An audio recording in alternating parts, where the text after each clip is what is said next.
ময়মনসিংহ জেলার ফুলপুর থানাধীন স্কুল পড়ুয়া নাবালিকা ছাত্রীকে ধর্ষণপূর্বক আত্মহত্যার প্ররোচনায় প্রধান অভিযুক্ত মোহাম্মদ রুবেল মিয়াকে মামলা রুজুর 24 ঘন্টার মধ্যে 14 গ্রেপ্তার করেছে। উল্লিখিত ভিকটিম তার বাবা মা এবং দাদির সাথে ফুলপুর থানাধীন নিজ বাড়িতে বসবাস করত। অপরদিকে ধৃত অভিযুক্ত রুবেল মিয়া ভিকটিমের প্রতিবেশী। গত 29 মার্চ 2026 অনুমান 22 ঘটিকায় ভিকটিম নিজ বাড়ি থেকে বাইরে যায় এবং ফিরে এসে ঘরে অসুস্থ বোধ করে। অসুস্থতার বিষয়ে তার দাদি জিজ্ঞাসাবাদ করলে ভিকটিম জানায়, রুবেল মিয়ার বাড়ি থেকে আমি কীটনাশক খেয়ে এসেছি। রুবেল আমার সর্বনাশ করেছে, ফুসলিয়ে ধর্ষণ করেছে, এই মুখ কাউকে দেখাবো না।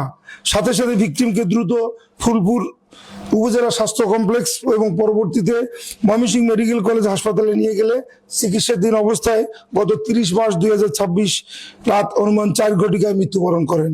উক্ত ঘটনায় ভিকটিমের পিতা বাদী হয়ে ময়মনসিংহ জেলার ফুলপুর থানায় মামলা দায়ের করেন, যার মামলা নম্বর 11 তারিখ 30 মার্চ ধারা নারী ও শিশু নির্যাতন দমন আইন 9-1, 9 ক ধর্ষণ সহ আত্মহত্যার প্ররোচনা দানের অপরাধ। ঘটনাটি প্রিন্ট এবং ইলেকট্রনিক মিডিয়ায় ব্যাপক প্রতিক্রিয়া সৃষ্টি করে। এর প্রেক্ষিতে র্যাব 14 ময়মনসিংহ এর একটি চৌকুশ আভিযানিক দল ছায়া তদন্ত শুরু করে এবং সুনির্দিষ্ট গোয়েন্দা তথ্যের ভিত্তিতে 31 মার্চ 2026 রাত অনুমান 8:30 ঘটিকায় ময়মনসিংহ জেলার ফুলপুর থানাধীন রামভদ্রপুর এলাকায় অভিযান পরিচালনা করে উক্ত ঘটনার প্রধান আসামি একমাত্র অভিযুক্ত মোহাম্মদ রুবেল মিয়াকে গ্রেপ্তার করতে সক্ষম হয়। ধন্যবাদ সবাইকে।